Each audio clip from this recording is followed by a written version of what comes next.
these are the ingredients you'll need for the guacamole slaw. You're going to need some slaw mix, some salsa, whatever heat you prefer, mild, medium, hot, some guacamole salsa, some diced jalapeños, some mayo, some Old Bay seasoning, some Tony cashews, and some lime juice from a lime.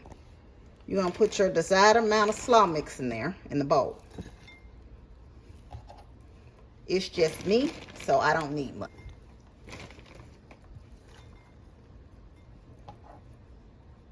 Add a tablespoon of salsa. Add a tablespoon of guacamole salsa. Add some diced jalapenos. If you can't stand the heat, stay out the kitchen. The guacamole sauce is a little spicy.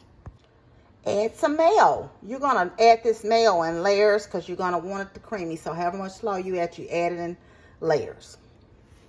You're going to sprinkle in your Old Bay.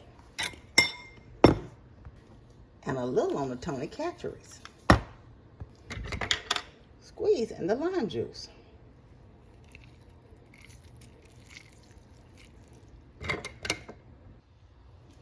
And then you will mix.